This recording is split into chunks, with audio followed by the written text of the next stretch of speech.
Bonjour et bienvenue dans cette nouvelle vidéo. Aujourd'hui, nous allons voir comment fonctionne la fonction filtre dans Excel à travers deux exemples. Premièrement, la fonction filtre en elle-même en utilisant un filtre sur un département en l'occurrence. Puis, comment est-ce qu'on peut utiliser la fonction filtre pour ressortir les valeurs uniques ou les valeurs en double entre différentes listes.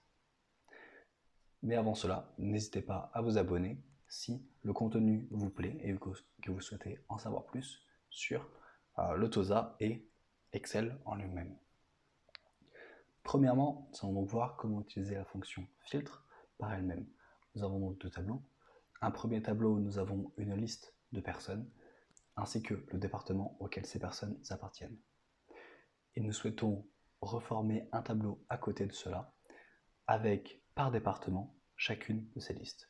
Nous pourrions évidemment filtrer ou faire un tableau croisé dynamique pour aller dans différentes directions, mais dans ce cas-là, je souhaite mettre à jour quelque chose avec une formule, en l'occurrence la fonction filtre. Je vais donc écrire égal filtre pour avoir la fonction filtre.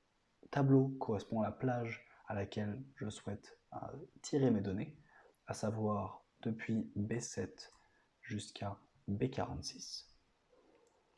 Je vais ensuite appuyer sur F4 afin de bloquer ma plage de cellules puisque je vais faire défiler cette formule sur la suite de mes colonnes. Ensuite, j'ai ma colonne critère, à savoir de C7 jusqu'à C46. De nouveau, je vais bloquer cette plage et je veux savoir si le département est égal, en l'occurrence ici, à ressources humaines. Cette fois-ci, je ne vais pas bloquer puisque en faisant défiler ma formule, je souhaite que le critère de sélection change.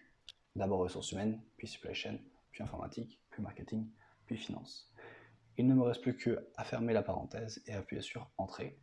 Et nous voyons premièrement Aaron Lefebvre, ressources humaines, qui ressort en premier. La deuxième personne étant Anna Vincent, que l'on retrouve ici, qui est effectivement la deuxième personne dans les ressources humaines. Puisque j'ai bloqué les plages, à savoir premièrement ce que je souhaite afficher, puis ma plage de sélection pour mon critère, et que je n'ai pas bloqué le critère en lui-même, je peux ensuite bouger et déplacer cette cellule sur les colonnes voisines, et nous retrouvons bien Adam Laurent en supply chain en haut, et ainsi que Alice Lefebvre ici en informatique. Vous avez donc vu comment utiliser la fonction filtre par rapport à un critère, ici en l'occurrence, différentes catégories pour ranger les employés. Maintenant, nous allons voir comment fonctionne la fonction filtre afin de voir si des valeurs sont en double ou non. En l'occurrence, j'ai donc ici deux listes, une liste de villes US et une liste de villes mixées. Je veux donc retrouver les villes US qui sont uniquement dans les deux listes. Pour cela, je vais donc utiliser la fonction filtre.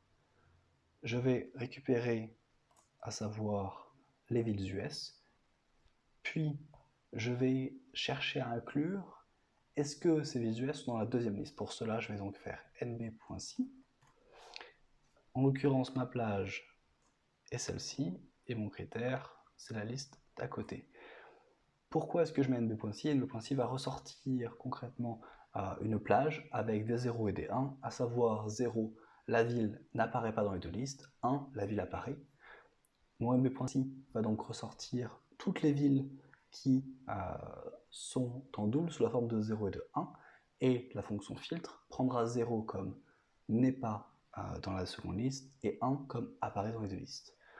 On va donc vérifier cela en fermant. Et voyons effectivement New York apparaît dans la première liste et on le retrouve ici aussi.